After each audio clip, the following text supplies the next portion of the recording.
उनमें से 3000 जवान तो ऐसे हैं जिनके सीने में कुरान करीम है, और उन नौजवानों की बरकत से इसराइल को आज लोहे के चने चापने पर उनको मजबूर किया है, तो वो हमारी नौजवानों की टीम है। इसीलिए अल्लाह ने कहा है अपनी इस जवानी को, इसकी इबादत अल्लाह को बहुत पसंद है। जवानी के आलम में अगर कोई जवान इबादत करता है, नमाज पढ़ता है, तो रब्बे जुल जलाल बहुत खुश होते हैं। क्यों? जवानी शराब पीने का मन कर रहा है बट शराब को हाथ नहीं लगा रहे, घूमने का मन कर रहा है, अय्याशी का मन कर रहा है, लेकिन नहीं कर रहे। आप ही के झारखंड में अभी दुमका जिला के करीब हसदिहा में एक फॉरेनर, एक स्पेनिश, एक यूक्रेनी लेडी का बलात्कार हुआ। 7-8 नौजवानों ने मिलकर उसकी इज्जत लूटी। लेकिन अगर उनके दिल में खौफे इलाही, अगर वो मुस्लिम है, अगर खौफे इलाही होता तो कभी भी किसी बेटी की इज्जत पर हाथ डालने से पहले सोचता कि मेरे घर में भी मेरी माँ और मेरी बहन है। बुढ़ापे की इबादत, आदमी 50 साल का हो जाता, हाथ में तस्बीह आ जाए तो अल्लाह इतना वो नहीं होते। क्यों? अब वो समझ लेता है कि भाई we are going to die, अब तो हम मरने जा रहे हैं, एक पैर मेरा कब्र में आ गया, अब नमाज पढ़ो, रोजा रखो, ज़कात दो, वो तो प्रोसेस है, चलो। लेकिन अगर कोई जवानी को, ये जो हमारा जवान है, गरम खून है, शराब सामने है, नहीं पीते, क्यों? रब नाराज हो जाएगा। जुआ खेलने के पूरे बंदोबस्त हैं, सूद खाने का पूरा फील बना हुआ है, नहीं खाते क्योंकि रब नाराज हो जाएगा। कुरान में मना किया है। अगर ये भावना, चूंकि गुनाह का मादा इंसान के अंदर है, इंसान इसीलिए न बना हुआ है किनसे? फरिश्तों से। फरिश्ते तो नूरी मखलूक है, अल्लाह ने उनको इबादत के लिए पैदा किया है। लेकिन आपके अंदर कुछ मादा रखना है गुनाह का। लेकिन आप जब ख्वाहिश होती गुनाह करें, हम झूठ बोले, जिना करें, शराब पिए, मौज मस्ती करें, नमाज छोड़ दें, लेकिन रब को राजी करने के लिए अगर आप सजदा करते हैं, अपने मुकद्दस पेशानी को झुकाते हैं, तो अल्लाह तबारक व तआला को ये अदा, ये कुर्बानी बड़ी अल्लाह को पसंद आती है। और अल्लाह अपने फरिश्तों से कभी कभी कहता है कि देखो मेरा ये बंदा जिनके बारे में तुमने कहा था तजालु फीहा मन युफसिदु फीहा व यस्फिकु दिमा व नहनु नुसब्बिहु बिहम्दिका व नुक़द्दिसु लक, ये देखो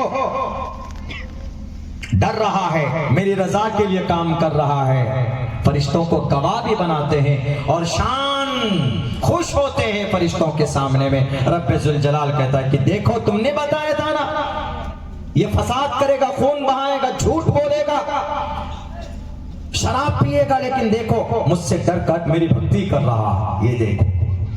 इसलिए मेरे नौजवानों, इस कौम की तकदीर शुरू में किसी ने पलटी है तो मुकद्दस नौजवानों की जमातों ने पलटी। हम और क्या समझते हैं कि हजरत अबू बकर सिद्दीक बुढ़ापे में जे गए थे अल्लाह के नबी के पास। 36 साल की उम्र थी हजरत अबू बकर सिद्दीक की जब आप कलीमा इस्लाम का झंडा बुलंद किया था। 36 साल, 36 इयर्स ओल्ड। उमर फारूक रज़ी अल्लाह तआला 26 साल, 26 ईयर ओल्ड। उस्मान गनी रज़ी अल्लाह तआला 20 इयर्स ओल्ड, 20 साल। हजरत अली रज़ी अल्लाह तआला 12 साल की उम्र। मुआज़ इब्न मुअव्विज़ इस उम्मत का फिरौन, अबू जहल का खात्मा करने वाला कोई बड़े योद्धा नहीं थे। दो नौजवान, 13 साल एक की उम्र 14 साल। मुआज़ इब्न मुअव्विज़ मैदाने बद्र के मैदान के अंदर दोनों बच्चे हैं, एक इधर है एक इधर, एक सहाबी हैं। हदीस में है जो सहाबी बीच में थे तो उन्होंने सोचा कि अरे ये दोनों छोटे बच्चे कहां से आ गए। जंग के मैदान में अगर साथ में कोई बेहतरीन हो, कोई बॉडी बिल्डर हो तो थोड़ा वो होता है कि नहीं भैया हमारी मदद करेंगे चलो। लेकिन वहां एक तरफ छोटा 13 साल का, एक तरफ 14 साल का बच्चा, बीच में जो सहाबी थे वो दिल ही दिल में सोच रहे थे। बुखारी जिल्द सानी में पढ़िए किताबुल मगाजी के अंदर में ये रिवायत मौजूद है। वो दिल ही दिल में सोच रहे थे पता नहीं हम कैसे लड़ पाएंगे काफिरों से, इन दोनों बच्चों को संभालेंगे कि हम लड़ेंगे। सोच ही रहे थे कि एक ने बोला कि चचा आप बता सकते हो कि अबू जहल कौन है इसमें से कम वक्त? तो इन्होंने सोचा अरे वाह क्या हाइट कम फाइट बहुत ज्यादा दिख रहा है, बताओ अच्छा क्या करोगे तुम अगर तुमको पता चल जाए? तो दूसरा वाला कहता है कम वक्त हमारे नबी को, हमारे मोहम्मद रसूलुल्लाह सल्लल्लाहु अलैहि वसल्लम को बुरा भला कहता है, गाली बकता है, जादूगर कहता है, मजनू कहता है, दीवाना कहता है। मैं तो कुछ नहीं, मेरी तलवार उसकी खबर लगी, आप सिर्फ बताओ तो सही है कौन सा? तो सहाबी ने कहा कि वो देखो घोड़े पर बैठकर वो जो सफेद दुरुस्त कर रहा है ना वही अबू जहल का। अच्छा रिवायत में है कि शेर के तरह दौड़ता है, शेर के तरह। हमारा जवान तो मोबाइलों में शेर के तरह घुसता है, वायरस बन गया है, हाथों में वायरस। वो दोनों जवान गए मैदान में और फौरन जाकर उछलकर, यानी हाइट भी इतनी छोटी बच्चे कि वो घोड़े पर बैठा है तो वहां तक तलवार नहीं गई, उछल कर ऐसे मारा तो टांग में लगी यहाँ पे। लेकिन हमला इतने जोर का था कि बर्दाश्त नहीं कर सका, नीचे गिर पड़ा। इसी बीच में उनके मुसाहिबीन, उनके बेटे या उनके करीबी किसी ने देखा कि अरे हमारे सरदार का खात्मा हो रहा है, तो फौरन इन दोनों बच्चों पे टूट पड़े। कुछ भी किया हो, इन बच्चों ने अपने इश्क रसूल में, अल्लाह के नबी की मोहब्बत में इन्होंने अपनी जान की परवाह नहीं की। लेकिन आज हमारा बच्चा इश्क नबी, मोहब्बत रसूल क्या है नहीं जानते, नमाज क्या है नहीं जानते, सुन्नत क्या नहीं जानते। उस वक्त के नौजवानों, इन नौजवानों की कुर्बानी के बदौलत आज इस्लाम हम तक पहुंचा।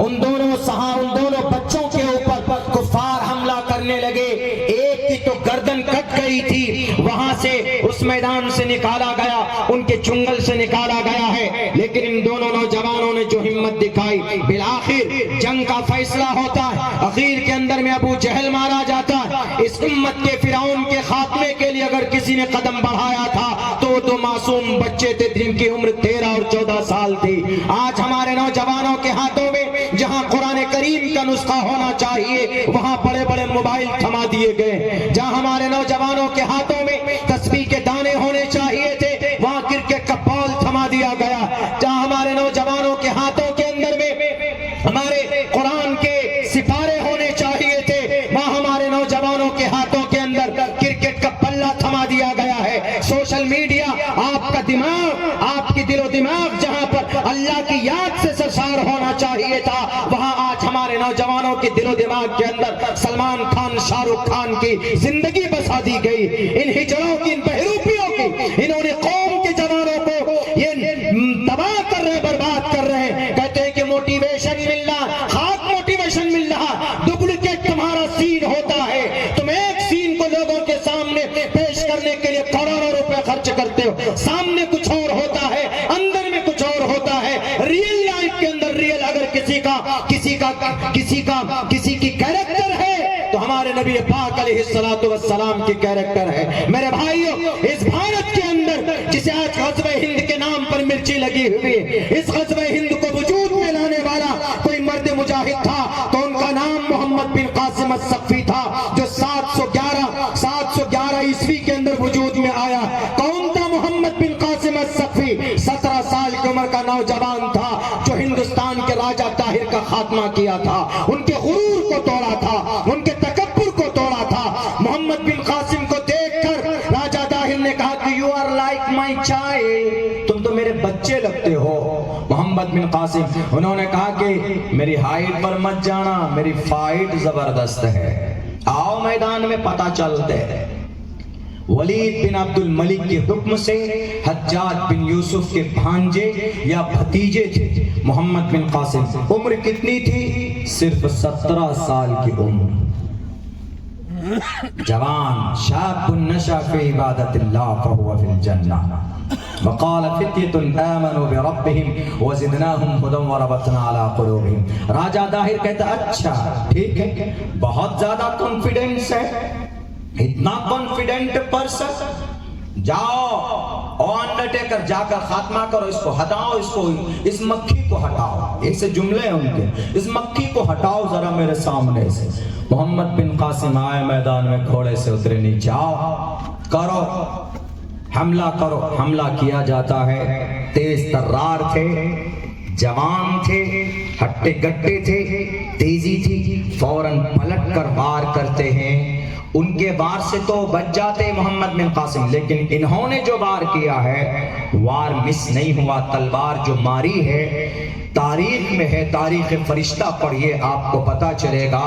उस जो ढाल से जो बचा रहा था कि ढाल से बचाएंगे, एक हाथ में ढाल और एक हाथ में तलवार होती है, तो जो ढाल से बचाया था, ढाल पे जब लगा तो उस अंडरटेकर ने सोचा कि बच जाऊंगा, लेकिन वहां पर मोहम्मद बिन कासिम के साथ जो उनके बाजुओं में ताकत थी वो अल्लाह तबारक व तआला की वहदानियत की ताकत थी। वो एक कुफ्र और बातिल का मुकाबला था। तो ढाल को चीर कर उसके सर पर लगता है, सर के दो टुकड़े कर कर मैदान जीत कर लाता है।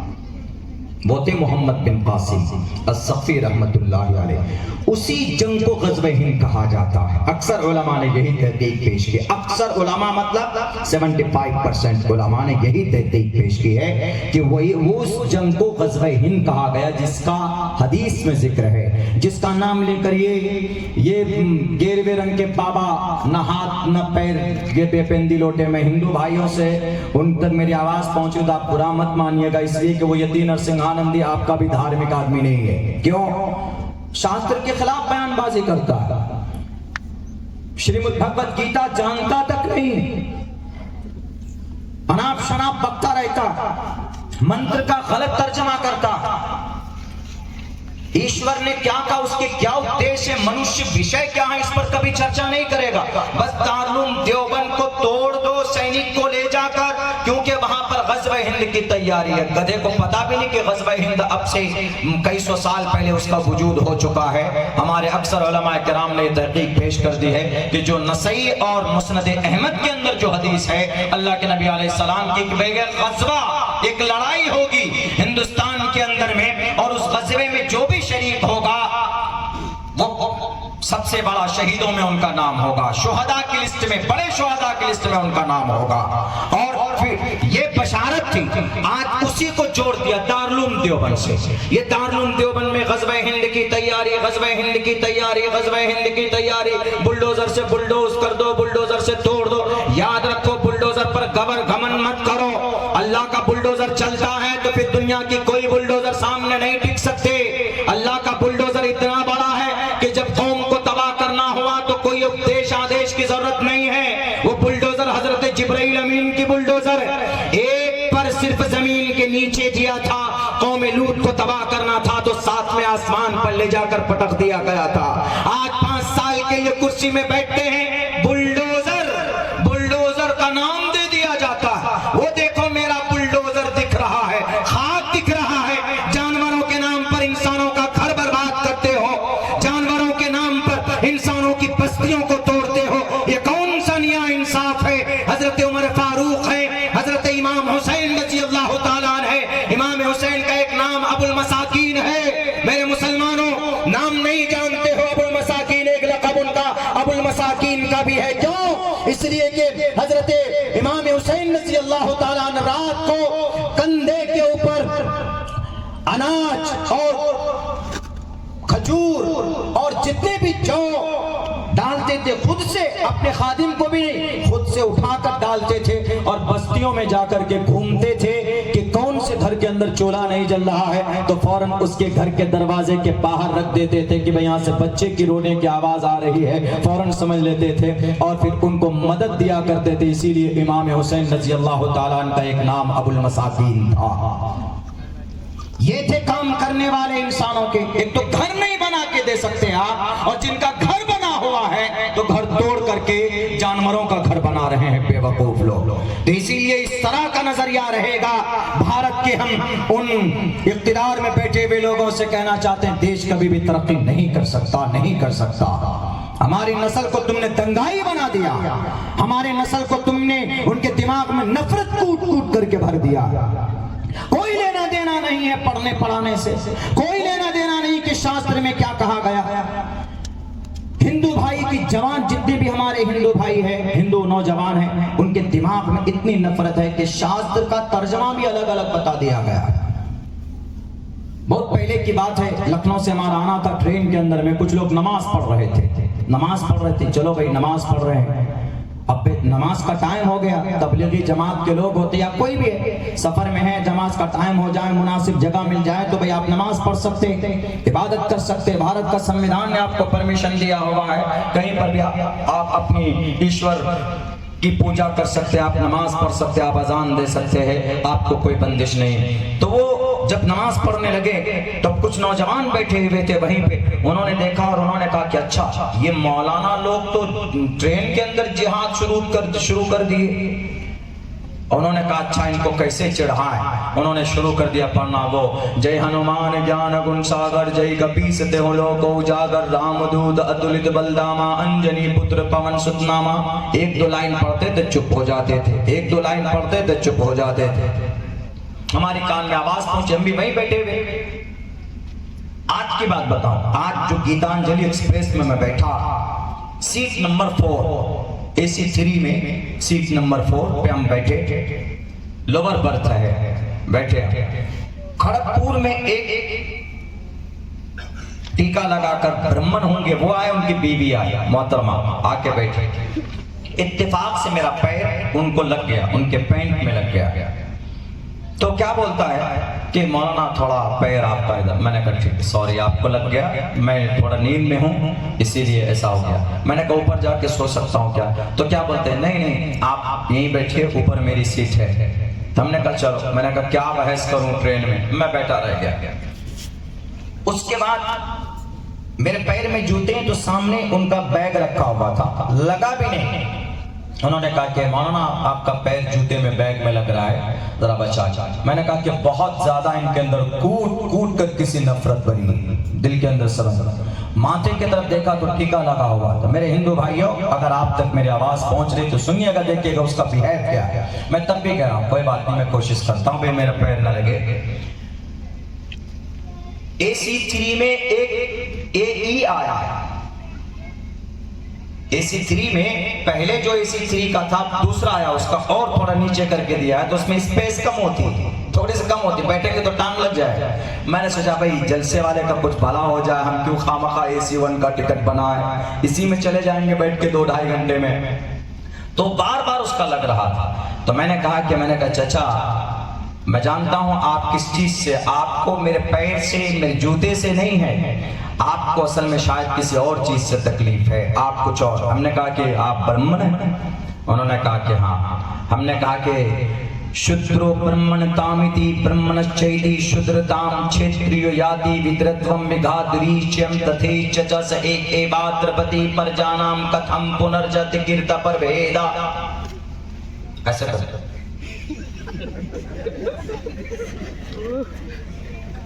हमने कहा कि 7872 साल पहले वेद व्यास जी ने गुरु पुराण के अंदर में एक बहुत अच्छी बात की, उसी का मंत्र है। उसका सर तो ऐसे ही हो गया मेरे तरफ, बोलकर क्या मीनिंग, क्या मतलब है इसका? हमने कहा कि ईश्वर ने सबको इंसान बनाया है इस धरती पर, कोई छुआछूत नहीं है, कोई नापाक नहीं। हमने कहा मैं जानता, मेरा पैर आपको लग रहा है, आपको आपके बैग में लग रहा है, तो आपको लग रहा है कि नापाक हो गया। हमने कहा कि आपकी गलत सोच। हमने कहा कि हु वाज वेद व्यास, कुछ नहीं बोलते, उसको ऐसा लगा कि जैसे उनके सामने कोई ईश्वर नाजिल हो गया। बोले तो क्या बोले। आज की बात मैं बता रहा हूं, आपको यकीन नहीं होता है तो बर्थ नंबर 5 और 5 और 6 का देख लीजिए, रिकॉर्ड उठा करके। मेरे ख्याल से कोई राव ही रहा होगा, कोई मतलब ब्राह्मण समाज का आदमी होगा, हस्बैंड वाइफ दोनों। उनकी बीवी भी देख रही, वो भी देख रही कि टोपी है सर पे, चेहरे पे दाढ़ी है, सफेद कुर्ता पजामा पे है, ये मंत्र पढ़ रहा है और ये बता रहा है ईश्वर के बारे में। तो हमने कहा कि देख लीजिए वेद व्यास जी, तो बोला वेद व्यास जी हमारे देव, हमारे ऋषि मुनि थे। हमने कहा ऋषि मुनि नहीं, हमने कहा कि रचयिता थे वो वेदों के। आपका वेद किसने जमा किया? बोला कि ईश्वानी है, ईश्वरीय ग्रंथ। हमने कहा ईश्वरीय ग्रंथ है, लिखा किसने, जमा किसने किया? बोला नहीं पता। हमने कहा वेद व्यास जी। ऋग्वेद को किसने जमा किया? वेद व्यास जी। यजुर्वेद को किसने जमा किया? वेद व्यास जी। सामवेद को किसने जमा किया? वेद व्यास जी। गुरु पुराण को किसने जमा किया? वेद व्यास जी। ये जो 18 पुराण है किसने जमा किया? वेद व्यास जी। शिव पुराण, भविष्य पुराण, कल के पुराण, मत्स्य पुराण, भागवत पुराण। अब मेरा पैर लगे उसके उस पे कि कुछ भी लगे, अब सब गुम हो गया वो बेचारा। वो सोचा कि शायद किसी गुरु, किसी मौलाना, ये शायद हमारे गुरु मौलाना के कुर्ते में दिख गए यहाँ पे बैठे हुए। अब बेचारे परेशान हो गए। बहुत देर तक फिर यही बातें होते रही, डिस्कस फिर होती रही। आमने सामने बैठे हुए थे तो एक स्टूडेंट भी था, वो हंसे जा रहा था बार बार। उसको लगा कि मौके पे चौके पे छक्का लग रहा है शायद बढ़िया करके। वो इंजीनियर ही था शायद, यहीं पे आ रहा था कहीं से। और तो मैं पूरी जो भी दिल में मेरी बातें थी, हमने कहा क्या कहा? वेद व्यास जी से बढ़कर कोई हो सकता है? कोई ऋषि मुनि इस धरती पर, ईश्वर के बाद में ऋषि मुनि अगर कोई है तो वेद व्यास जी। और वेद व्यास जी ने कहा शूद्रो ब्राह्मण तामिति ब्राह्मण चैति शूद्रताम। हमने मिसाल दी, हमने कहा मेरी टोपी और दाढ़ी पर नहीं जाइए आप। मेरी और टोपी और दाढ़ी ये दिखलावे के लिए भी हो सकता है। मेरा कार्य क्या है, मेरा अमल क्या है, वो माने रखता है। इसका अर्थ क्या है? इसका मतलब यही है कि आपके माथे में जो तिलक है और आपके बॉडी में जो सफेद कपड़ा, सफेद जो धागा है, वो माने नहीं रखता। ईश्वर के नजदीक में आपका कार्य माने रखता, आपका अमल माने रखता। क्या आप सफर में जाते हैं तो लोगों के साथ आपका क्या मामला होता? आप अगर कहीं सफर में है, कोई बूढ़ा है, कोई परेशान आदमी है, तो आपका क्या मामला होना चाहिए लोगों के साथ में, वो माने रखता। अभी हजरत मुफ्ती साहब की तकरीर हुई औरत के ताल्लुक से, उस बुढ़िया के ताल्लुक से। अखलाक इंसान का बड़ा होना चाहिए। दिल साहब ने भी अशार के अंदर पेश किया, इंसान का अगर अखलाक नहीं है तो वो ब्राह्मण हो कि सैयद हो कि कुरैशी हो, अल्लाह तबारक व तआला इस चीज को नापसंद करता। अगर आपका अमल अच्छा नहीं है, अगर आपका किरदार ठीक नहीं, अगर आपका इंसानों के साथ इंसानियत का रिश्ता नहीं है, तो तुम इस दुनिया के अंदर में महान इंसान अपने आप को नहीं कहला सकते।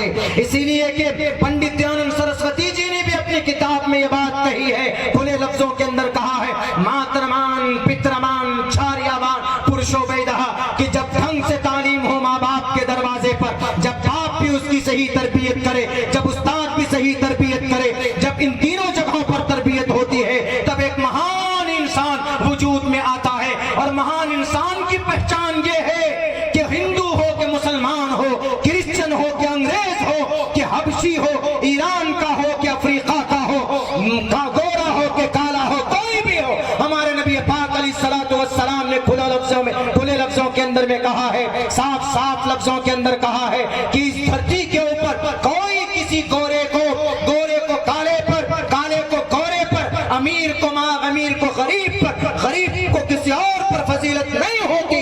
रब्बुल जलाल अगर किसी को पसंद करता है तो वो उसके अंदर जो अमल है, जो तकवा है, उसके बुनियाद पर अल्लाह तबारक व तआला किसी को पसंद फरमाता।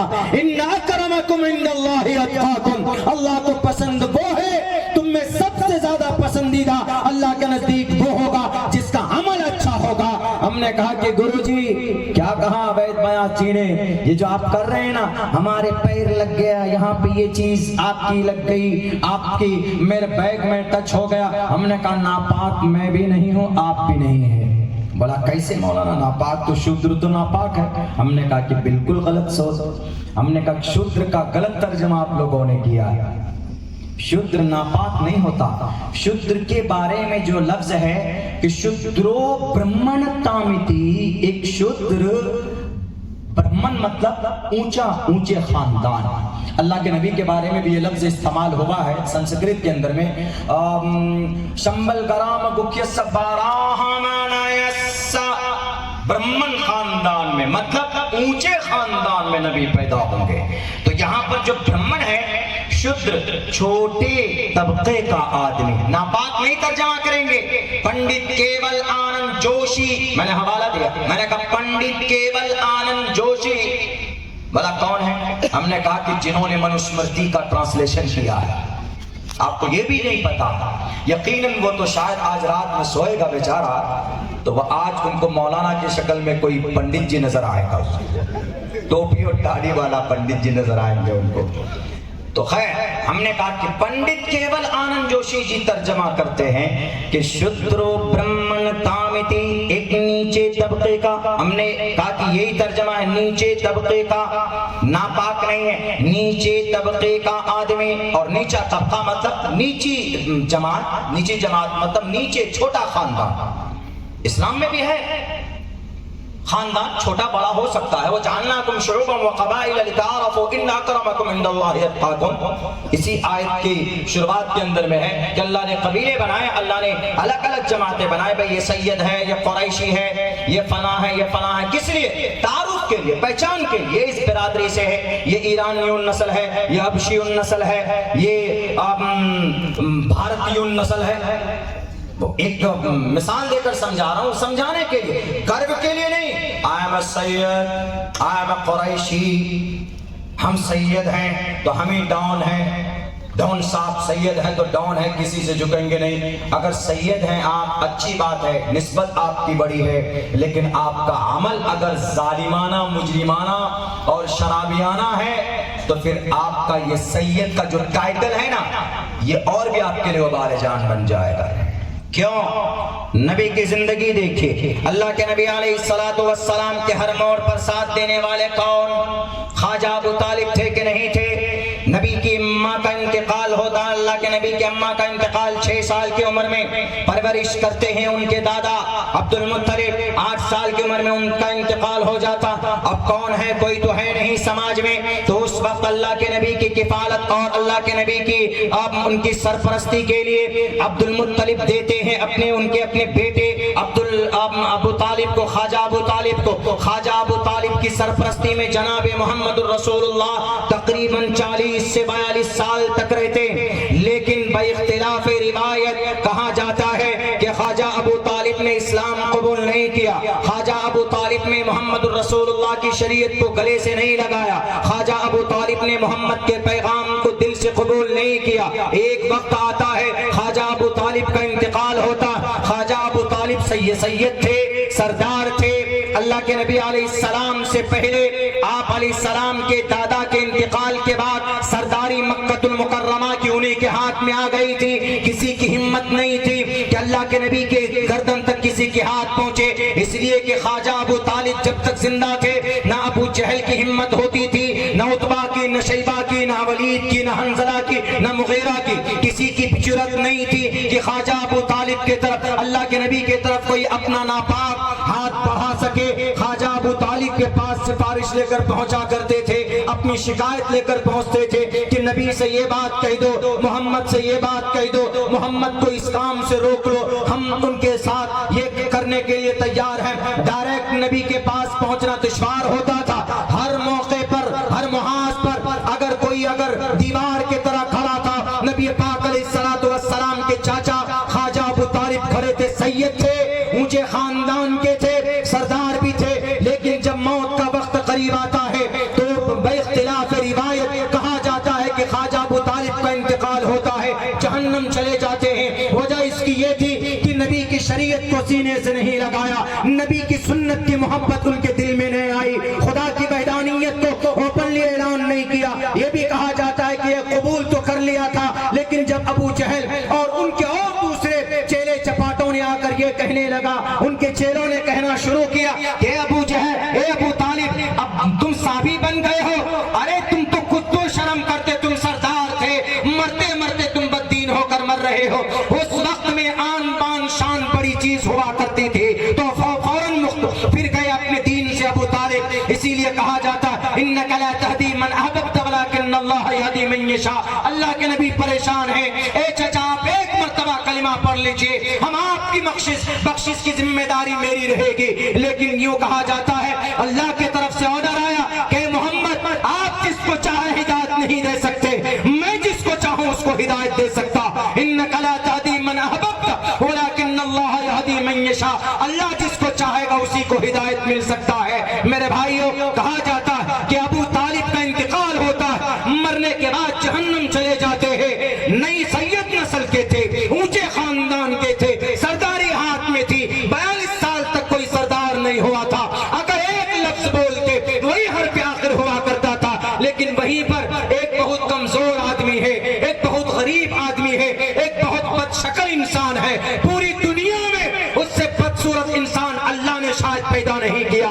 रहने वाले हबशा के थे, गांव कौन सा था, कबीला कौन सा था और नस्ब कौन सी थी ये भी नहीं मालूम था, और स्टेटस क्या था, गुलाम थे। लेकिन नबी के सीने, नबी की सुन्नत को सीने से लगाते हैं, नबी की जिंदगी को अपनी जिंदगी से ज्यादा, अपनी जान से ज्यादा प्यारी समझते हैं। मेरे भाइयों, वो गुलाम, वो काले कलौटे इंसान बिलाल हबशी रज़ी अल्लाह तआला अन्हु, उनके ऊपर अज़ियत दी जाती है, अल्लाह अल्लाह करते हैं, अल्लाह की भक्ति में जिंदगी गुजरती है, उनकी इबादत में अल्लाह की, नबी की सुन्नत के इतने बड़े आशिक है कि एक तरफ कुफ्फार उनके जिस्म में सुराख करके कहता है कि बिलाल तुम एक मर्तबा इनकार कर दो, हम तुमसे अपने तमाम तर मजालिम को हटा लेंगे। वो कहता है कि अपनी जान एक क्या लाखों जान दे दे, रब्बे जुल जलाल तो नबी की शान में कुर्बान करने के लिए ये बिलाल हबशी तैयार है।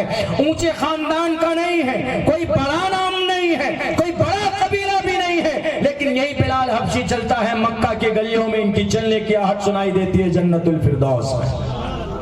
अल्लाह को बड़ी यूनिटी, बड़ा खानदान, ऐसा नहीं कि बड़े खानदान की वजह से कोई जन्नत में चले जाएंगे। इसलिए मैंने उनसे कहा शुद्रो ब्रह्मण तामिति ब्रह्मणश्चेति शुद्रताम क्षेत्रीय जाति विद्रत्वम विघाद्विच्यम। बोला इसका एक्सप्लेनेशन कीजिए पूरा। मैंने फिर सब कुछ पढ़कर बताया। हमने कहा कि देखिए इसका असल मतलब ये है, आप जो शूद्र को नापाक मानते हैं, आपके अगर शूद्र को नापाक माना जाए तो आपका 90% झारखंड में सारे लोग नापाक। नापाक में कौन है ज्यादा? आदिवासी। 3.5 करोड़ की आबादी, उनमें से तकरीबन 2.5-3 करोड़ आदिवासी।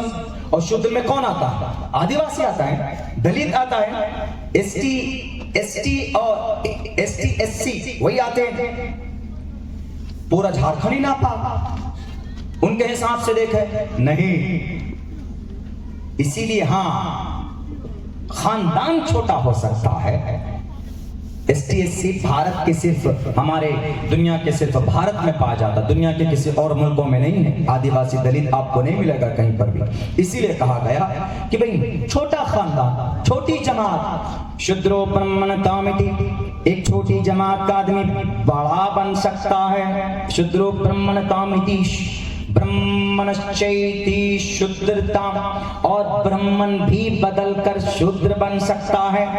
ऊंचे खानदान का है लेकिन काम इतने गंदे हैं कि छोटे बिरादरी में भी उसका नाम न लिया जाए। ब्रह्मणश्चेति शुद्रताम क्षेत्रीयो याति वित्रत्वम विघाद। क्षेत्र में काम क्या है उसका, क्षेत्र में मकाम क्या? क्षेत्र याति वित्रत्वम विघाद विच्यम ततेच च सएके भाद्रपति परजानाम कतम पुनर्जाति कीर्ता पर भेदा।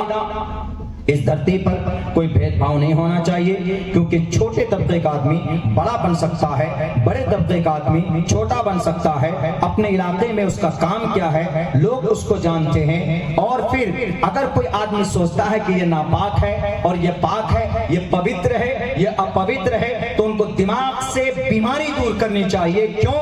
क्योंकि ईश्वर, आखिर में समझाने का अंदाज देखिए क्या है, कितना अच्छा है। अच्छी चीज है तो हम तारीफ भी करेंगे, कोई ऐसी बात नहीं है। मुमकिन है, हो सकता है कि भाई यह किसी हदीस का ट्रांसलेशन हो, मुमकिन है। श्री रामचंद्र जी, श्री कृष्ण जी के बारे में मौलाना कासिम नानोत्री, मौलाना शाह वलीउल्लाह मुहद्दिस देहलवी ने यह तहकीक पेश की है। इनकी 5 अखलाक को देखकर श्री रामचंद्र जी, मर्यादा पुरुषोत्तम के, जो कहानी जो वाल्मीकि रामायण में रामचरितमानस में है, कि मुमकिन है, हो सकता है, इनके 5 अखलाक को देखकर ऐसा कहा जा सकता है, यकीनन नहीं, यकीनी बात नहीं कही, उन्होंने एक अंदेशा जाहिर किया, किसी न किसी जमाने में किसी संस्कृत लैंग्वेज के इलाके के अंदर में इनको वहां का नबी और रसूल बनाकर भेजा गया हो। इनके 5 अखलाक को देखकर पता चलता है। ये उन्होंने यकीनी बात नहीं कही, अंदेशे के साथ में, उन्होंने शक के साथ में एक बात कही है। जैसे ये मंत्र है, कितना अच्छा इसका तर्जमा है हमारी हदीस से। कुरान करीम की आयत उसकी तस्दीक करती, कुछ अल्फाज और कुछ हिस्सों की तो तस्दीक करती ही करती। और जहां पर जैसे एक अल्लाह है, एक अल्लाह के लिए हम क्या बोलते हैं? अल्लाहु अहद, अल्लाह एक है, एक को देवा, परमात्मा एक है, एक ही अल्लाह की इबादत करो। उअबुदू रब्बकुम, एक एक विरदे कहवा। तो हमारे अकाबिरीन ने बात लिखी है कि जो सहीफे आए, नई सहीफे तकरीबन 350 हज़रात रसूल आए और हर रसूल को अलग सहीफे दिए गए। वो सहीफे गए कहाँ?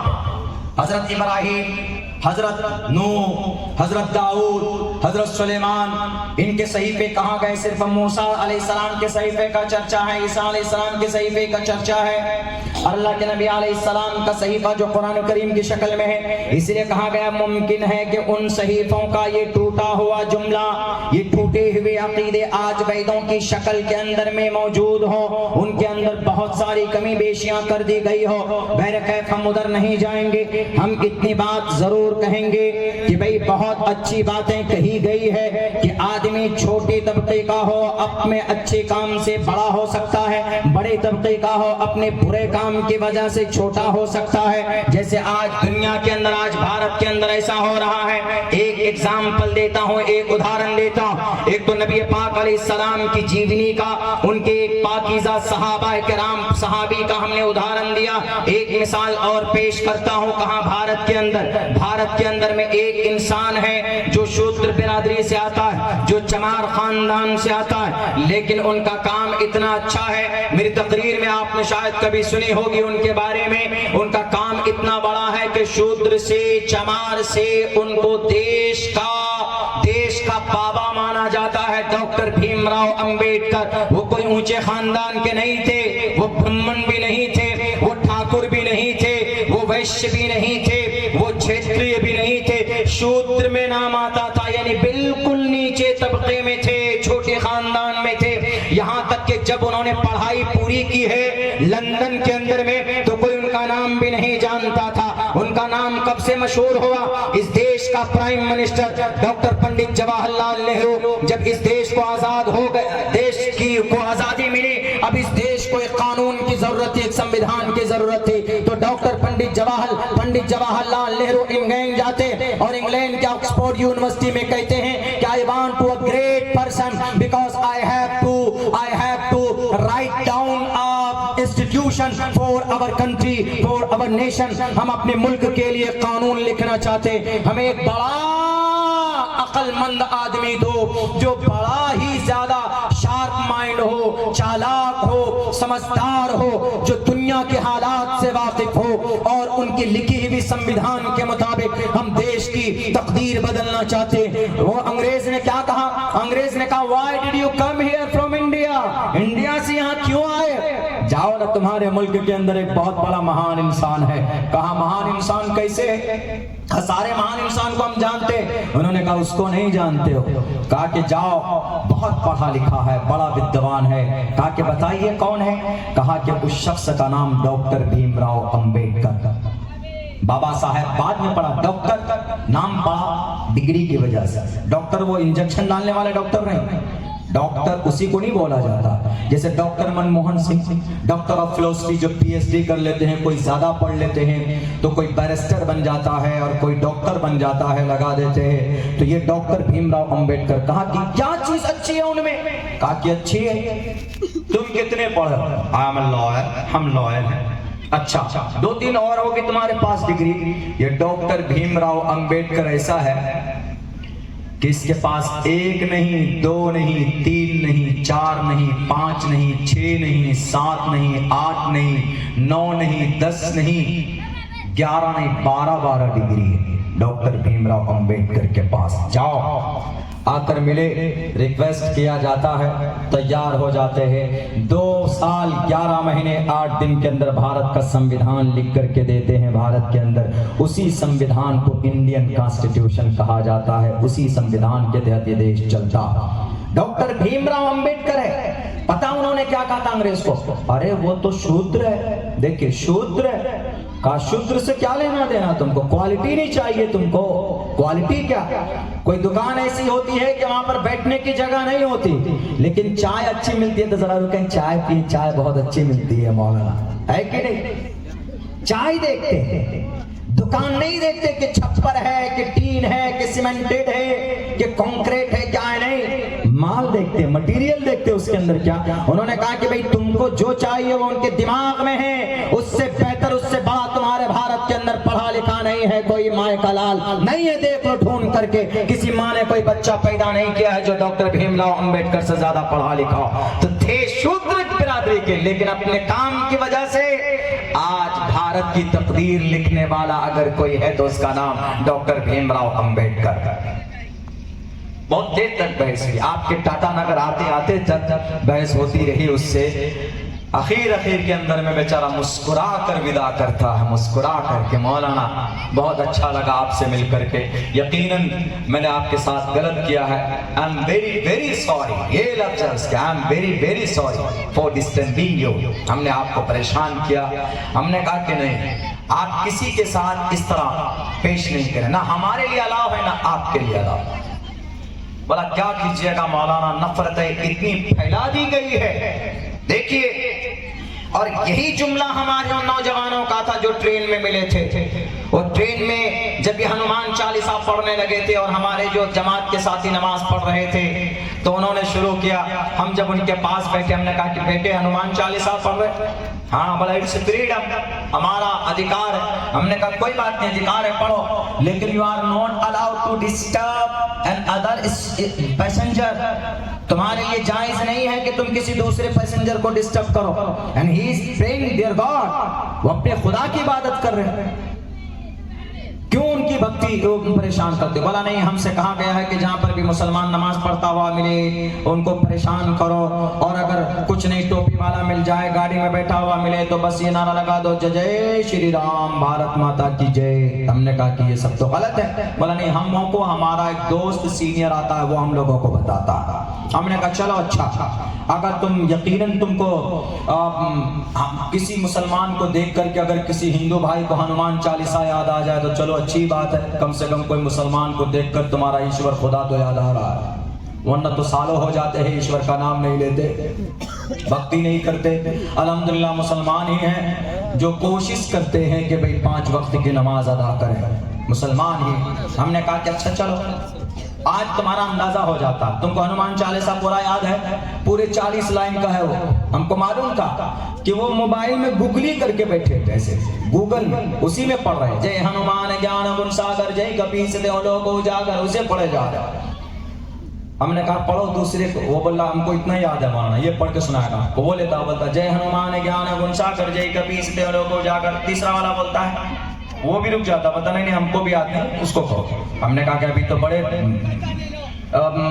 उनके हनुमान जी के भक्त बता रहे थे, हनुमान चालीसा पढ़ रहे थे कि हम अपने फंडामेंटल राइट है, हमारा फंडामेंटल राइट ना हो, लेकिन आपको श्री राम श्री बजरंगबली हनुमान जी का आस्था आपके दिल में है तो उनके पूरे हनुमान चालीसा याद होना चाहिए ना।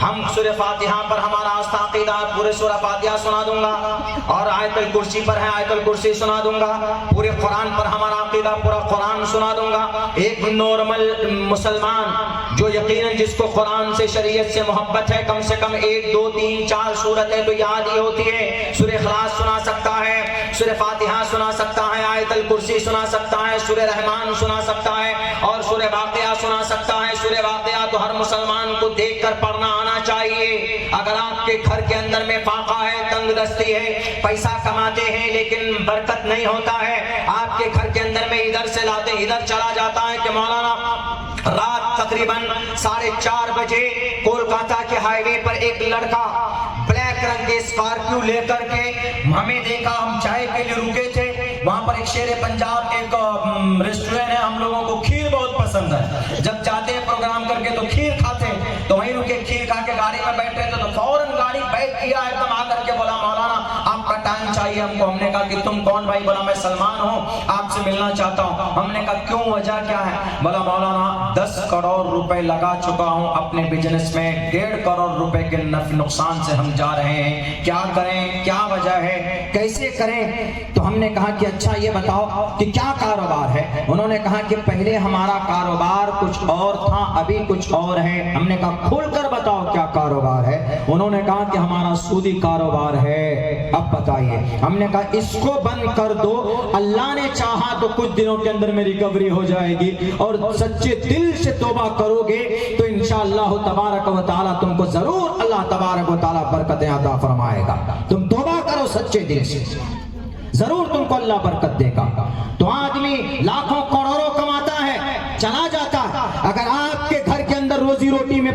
नहीं है, पूरे दिन मेहनत करते हैं, बरकत नहीं है, घर के अंदर पैसे नहीं थमते हैं। उलमा बैठे पूछिए, डेली मगरिब की नमाज के बाद अपने घर के अंदर सूरह क़यामा पढ़िए, इज़ा वक़अतिल वाक़िया लैसा लिवक़अतिहा कादिबा ख़ाफ़िदतुर राफ़िया। सूरह रहमान के बाद सूरह वाक़िया, सूरह वाक़िया ना, सूरह वाक़िया, सूरह क़यामा बोल रहा हूँ, सूरह वाक़िया, सूरह रहमान के बाद सूरह वाक़िया 27वें पारे में आप पढ़िए, 3 मिनट में पढ़ सकते हैं, बहुत ज्यादा नहीं है, 3 सफ़े की होगी वो पूरी सूरत। आप पढ़िए, यकीन के साथ पढ़िए, डेली पढ़िए। हमें कभी उम्मीद है कि अल्लाह के नबी का बताया हुआ कोई भी अमल बरकत से खाली नहीं जाया करता। आप पढ़िएगा तो इंशाअल्लाह जरूर बरकत होगी। तो बैरक है, मुसलमान वो है, अकीदा होता है तो पढ़ता। हमने कहा कि यहीं पर रुक गए 2 ही लाइन पर, तो क्या नहीं पढ़ सकते? अब क्यों?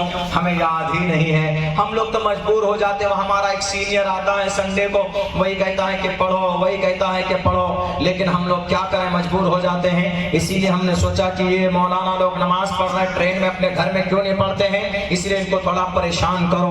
हमने कहा कि ये अपने खुदा को याद करते हैं, इनको परेशान मत करो।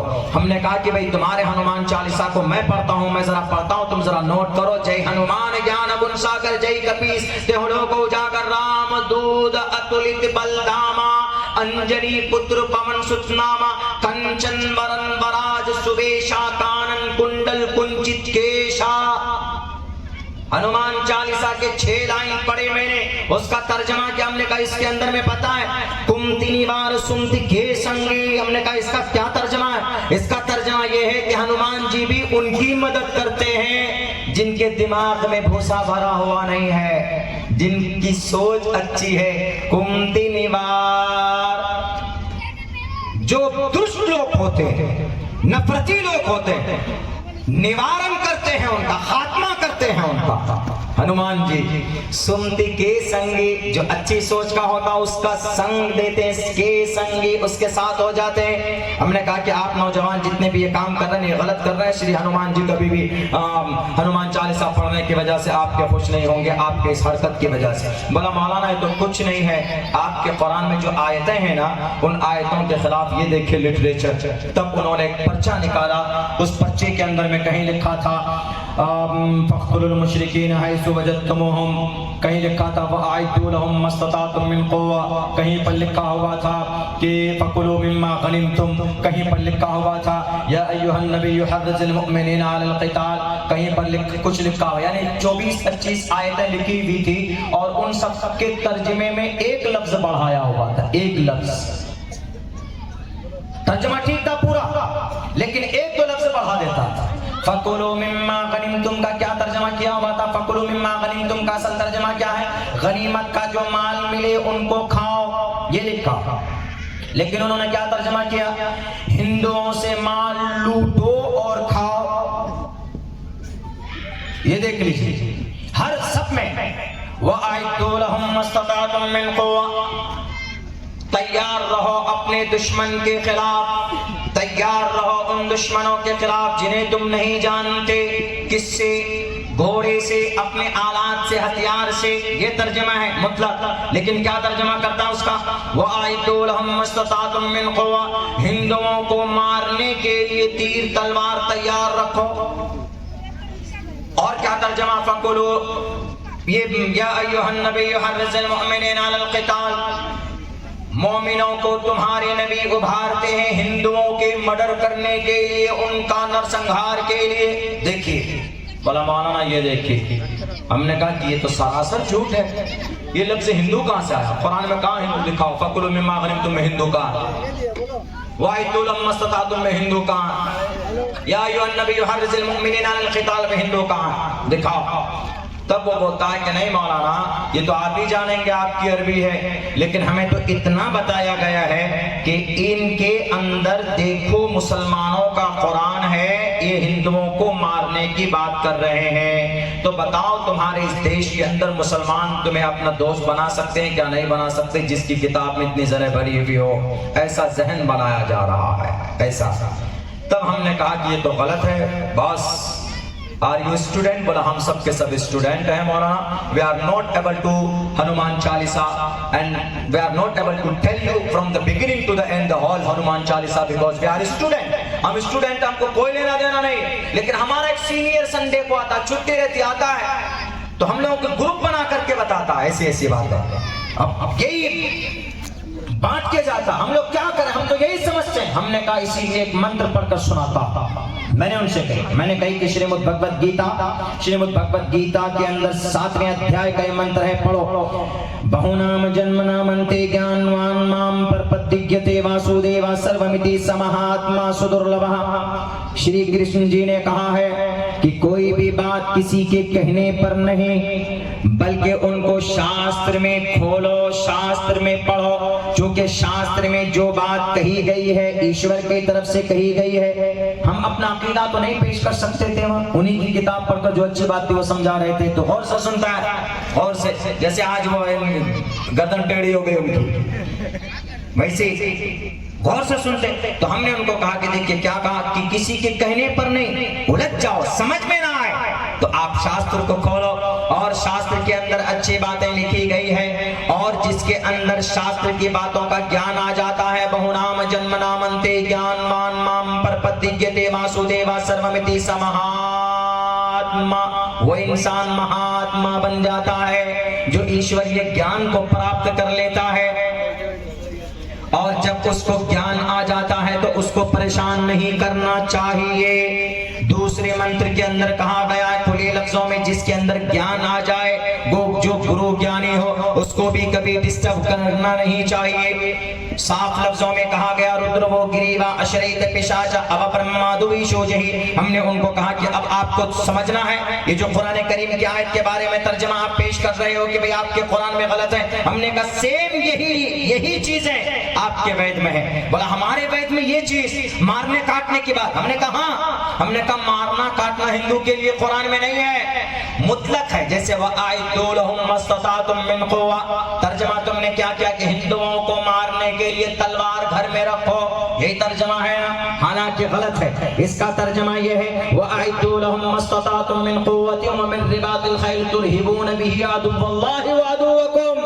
अल्लाह और उसके दुश्मन के लिए, वो दुश्मन जिन्हें तुम नहीं जानते अल्लाह जानता है, उनके लिए घोड़े तीर तलवार तैयार रखो। लफ्ज हिंदू नहीं है, और यहाँ पर लफ्ज